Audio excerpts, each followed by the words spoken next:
Nikola Tesla. ಈ ಹೆಸರು ಕೇಳಿದ ತಕ್ಷಣ ನಮ್ಗೆಲ್ಲ ಏನ್ ನೆನ್ಪಾಗುತ್ತೆ? ಆಲ್ಟರ್ನೇಟಿಂಗ್ ಕರೆಂಟ್, ರೇಡಿಯೋ, ಜಗತ್ತನ್ನೇ ಬದಲಾಯಿಸಿದ ನೂರಾರು ಆವಿಷ್ಕಾರಗಳು ಅಲ್ವಾ? ಅವರು ನಿಜಕ್ಕೊಬ್ಬ ಅಸಾಮಾನ್ಯ ಜೀನಿಯಸ್.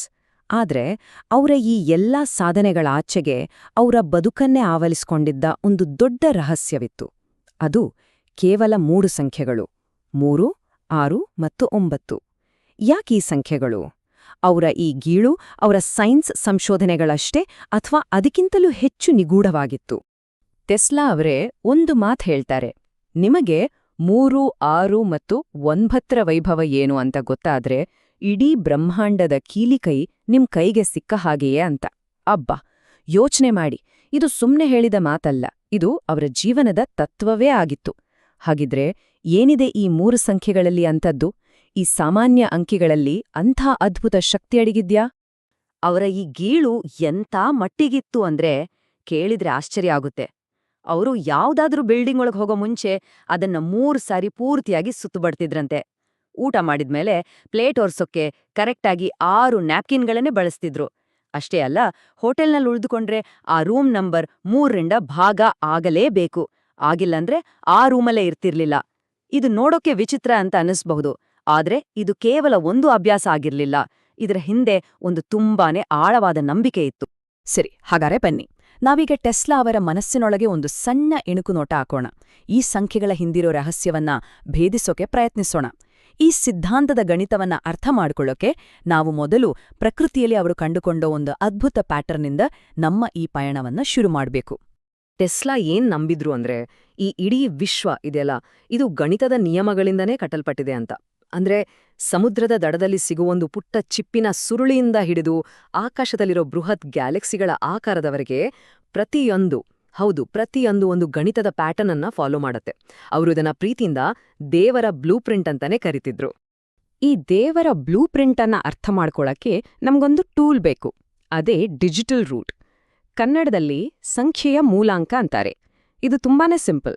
ಒಂದು ನಂಬರ್ ಇದ್ರೆ ಅದರ ಎಲ್ಲಾ ಅಂಕಿಗಳನ್ನ ಒಂದಕ್ಕೊಂದು ಕೂಡ್ಬೇಕು. ಬರೋ ಉತ್ತರ 1ನೇ ಅಂಕಿಯಾಗುವವರೆಗೂ ಇದನ್ನ ಮಾಡ್ತಾನೇ ಇರ್ಬೇಕು. ಅಷ್ಟೇ.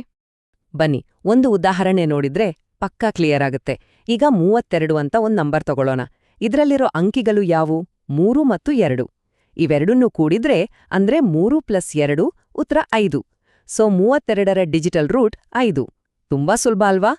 ಒಂದು ವೇಳೆ ಕೂಡಿದಾಗ ಬರೋ ಉತ್ತರ 2 ಅಂಕಿಯಾಗಿದ್ರೆ, ಅಂದ್ರೆ 10ಕ್ಕಿಂತ ಜಾಸ್ತಿ ಇದ್ರೆ, ಆಗ ಬಂದ ಉತ್ತರದ ಅಂಕಿಗಳನ್ನ ಮತ್ತೆ ಕೂಡಿಸಿ ಒಂದೇ ಅಂಕಿಗೆ ತರಬೇಕು ಅಷ್ಟೇ.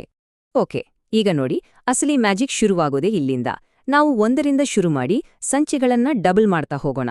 ಅಂದ್ರೆ 1, 2, 4, 8, 16, 32 ಹೀಗೆ. ಈಗ ಈ ಪ್ರತಿಯೊಂದು ನಂಬರ್ನ ಡಿಜಿಟಲ್ ರೂಟ್ ಕಂಡುಹಿಡಿದ್ರೆ ಏನಾಗುತ್ತೆ ಗೊತ್ತಾ? ನಮ್ಗೆ ಒಂದು ಅದ್ಭುತವಾದ ಮತ್ತೆ ಮತ್ತೆ ರಿಪೀಟ್ ಆಗೋ ಪ್ಯಾಟರ್ನ್ ಸಿಗುತ್ತೆ. ಅದು 1, 2, 4, 8, 7, 5. ನೀವು ಎಷ್ಟು ಮುಂದೆ ಹೋದ್ರೂ ಇದೇ ಪ್ಯಾಟರ್ನ್ ರಿಪೀಟ್ ಆಗ್ತಾನೆ ಇರುತ್ತೆ. 1 ನಿಮಿಷ, ಈ ಪ್ಯಾಟರ್ನ್ ಅನ್ನ ಸರಿಯಾಗಿ ಗಮನಿಸಿ. ಇದರಲ್ಲಿ 1, 2, 4, 5, 7, 8 ಎಲ್ಲವೂ ಇದೆ. ಆದ್ರೆ ಟೆಸ್ಲಾ ಅವರು ಬ್ರಹ್ಮಾಂಡದ ಕೀಲಿಕೈ ಅಂತ ನಂಬಿದ್ದ ಆ 3 ಮುಖ್ಯ ಸಂಖ್ಯೆಗಳು ಎಲ್ಲಿ? ಅವು ಮಿಸ್ಸಿಂಗ್. ಎಲ್ಲಿ ಹೋದ್ವು? 3, 6 ಮತ್ತು 9. ಇದೇ ಪ್ರಶ್ನೆ ಟೆಸ್ಲಾ ಅವರ ತಲೆ ಕೊರೆಯೋಕೆ ಶುರು ಮಾಡಿದ್ದು. ಟೆಸ್ಲಾ ಅವರ ಉತ್ತರ ಹೀಗಿತ್ತು: ಈ ಸಂಖ್ಯೆಗಳು ಕಳೆದು ಹೋಗಿಲ್ಲ, ಅವು ಮಾಯಾನೂ ಆಗಿಲ್ಲ.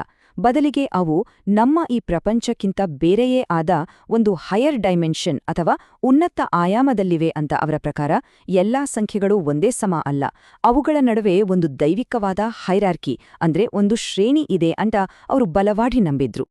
ಅವರು ವಿಶ್ವವನ್ನ 2 ಪ್ರಪಂಚಗಳಾಗಿ ನೋಡಿದ್ರು. ಒಂದು ನಮ್ಮ 3 ಡೈಮೆನ್ಷನಲ್ ಪ್ರಪಂಚ, ಅಂದ್ರೆ ನಾವು ಬದುಕೋ ಈ ಭೌತಿಕ ಜಗತ್ತು. 1, 2, 4, 5, 7, 8 ಈ ಸಂಖ್ಯೆಗಳೆಲ್ಲ ಈ ಜಗತ್ತಿಗೆ ಸೇರಿದ್ದು. ಇನ್ನೊಂದು ಹೈಯರ್ ಡೈಮೆನ್ಷನ್, 3, 6 ಮತ್ತು 9. ಈ ಭೌತಿಕ ಜಗತ್ತನ್ನೇ ಕಂಟ್ರೋಲ್ ಆಳುವ ಶಕ್ತಿಗಳು. ಅಂದ್ರೆ ಇವು ಮ್ಯಾನೇಜರ್ಗಳು, ಉಳಿದವು ಕೆಲಸಗಾರರು ಅನ್ನೋ ಹಾಗೆ. ಇದಕ್ಕೆ ಒಂದು ಪ್ರೂಫ್ ಕೂಡ ಇದೆ. ಈಗ ನಾವು 1ರಿಂದ ಡಬಲ್ ಮಾಡೋ ಬದಲು 3ರಿಂದ ಶುರು ಮಾಡಿದ್ರೆ ಏನಾಗುತ್ತೆ ನೋಡೋಣ. 3 ಡಬಲ್ ಮಾಡಿದ್ರೆ 6, ಆಮೇಲೆ 12, 24 ಹೀಗೆ. ಈಗ ಇವುಗಳ ಡಿಜಿಟಲ್ ರೂಟ್ ತೆಗೆಯೋಣ. 12 ಅಂದ್ರೆ 1 + 2 = 3, 24 ಅಂದ್ರೆ 2 + 4 = 6.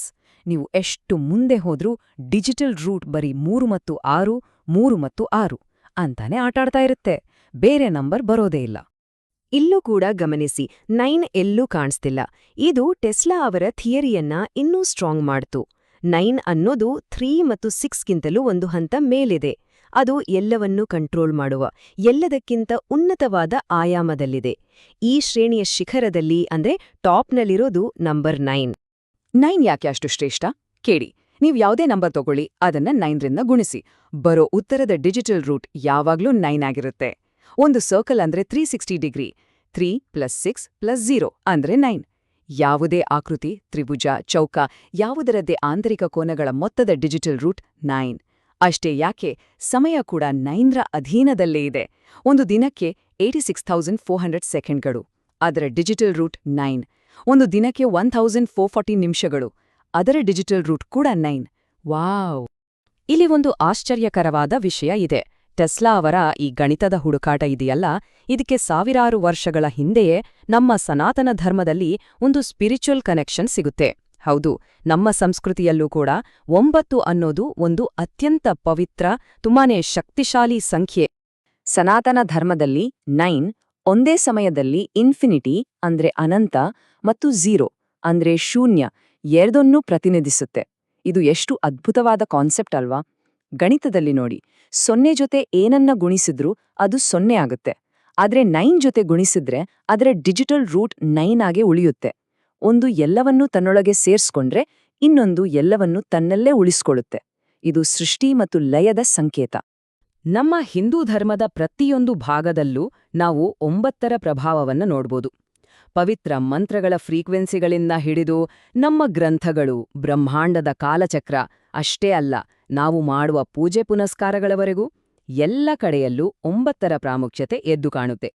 ಉದಾಹರಣೆಗೆ, ಓಂ ಅನ್ನೋ ಮಂತ್ರ ಇದೆಯಲ್ಲ, ಅದನ್ನ ಬ್ರಹ್ಮಾಂಡದ ಮೊದಲ ಶಬ್ದ ಅಂತಾರೆ. ಅದರ ಫ್ರೀಕ್ವೆನ್ಸಿ 432 ಹರ್ಟ್ಸ್ ಅಂತ ನಂಬಲಾಗುತ್ತೆ.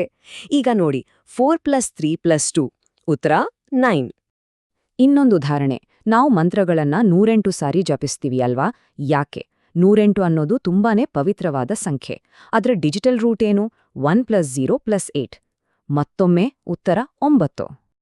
ಈ ಪ್ಯಾಟರ್ನ್ ನಮ್ಮ ಗ್ರಂಥಗಳಲ್ಲೂ ಮುಂದುವರಿಯುತ್ತೆ.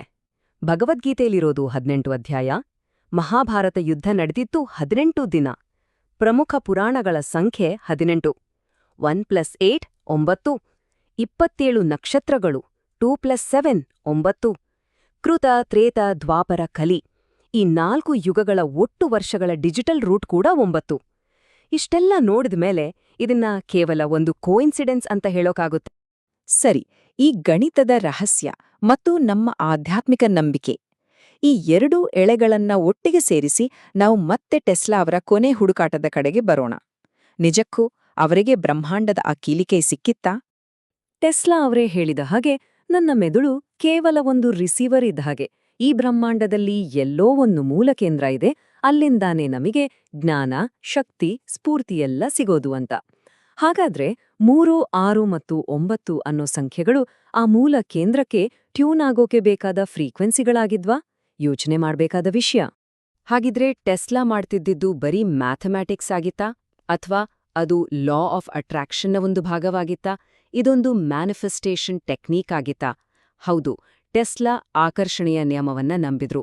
ತಮ್ಮ ಮನಸ್ಸನ್ನ ಯೂನಿವರ್ಸ್ನ ಫ್ರೀಕ್ವೆನ್ಸಿಗೆ ಟ್ಯೂನ್ ಮಾಡೋಕೆ ಮತ್ತು ಆ ಜ್ಞಾನದ ಮೂಲವನ್ನ ತಮ್ಮ ಕಡೆಗೆ ಸೆಳೆಯೋಕೆ ಅವರು 3, 6 ಮತ್ತು 9 ಒಂದು ಟೂಲ್ ಆಗಿ ಬಳಸ್ಕೊಂಡಿದ್ರೇನು? ಕೊನೆಯದಾಗಿ ಒಂದು ವಿಷಯ, ಇದು ನಿಜಕ್ಕೂ ಕಾಡುವಂಥದ್ದು. ಟೆಸ್ಲಾ ತಮ್ಮ ಕೊನೆ ಕಾಲದಲ್ಲಿ ನ್ಯೂಯಾರ್ಕರ್ ಹೋಟೆಲ್ನ ರೂಮ್ ನಂಬರ್ 3327ರಲ್ಲಿ ತೀರಿಕೊಂಡ್ರು. ಈ ಸಂಖ್ಯೆ 3ರಿಂದ ಸಂಪೂರ್ಣವಾಗಿ ಭಾಗ ಆಗತ್ತೆ. ಅವರ ಜೀವನದ ಕೊನೆ ಕ್ಷಣದವರೆಗೂ ಈ ನಿಗೂಢ ಸಂಖ್ಯೆಗಳು ಅವರನ್ನ ಹಿಂಬಾಲಿಸ್ಕೊಂಡು ಬಂದಿದ್ರು. ಹಾಗಾದ್ರೆ ಕೊನೆಯದಾಗಿ ಕೇಳಬೇಕಾದ ಪ್ರಶ್ನೆ ಒಂದೇ, ಈ 3, 6, 9 ಅನ್ನೋದು ಬ್ರಹ್ಮಾಂಡದ ಸೀಕ್ರೆಟ್ ಕೋಡ್ ಆಗಿತ್ತಾ? ಅಥವಾ ಒಬ್ಬ ಅಸಾಧಾರಣ ಜೀನಿಯಸ್ನ ಅದ್ಭುತವಾದ ಒಂದು ಗೀಳಾಗಿತ್ತಾ? ಉತ್ತರ ಬಹುಶಃ ಯಾರಿಗೂ ಗೊತ್ತಿಲ್ಲ. ಆದ್ರೆ ಈ ಪ್ರಶ್ನೆ ನಮ್ಮನ್ನ ವಿಶ್ವದ ರಹಸ್ಯಗಳ ಬಗ್ಗೆ ಇನ್ನಷ್ಟು ಆಳವಾಗಿ ಯೋಚನೆ ಮಾಡೋ ಹಾಗೆ ಮಾಡತ್ತೆ ಅನ್ನೋದಂತೂ ಸತ್ಯ.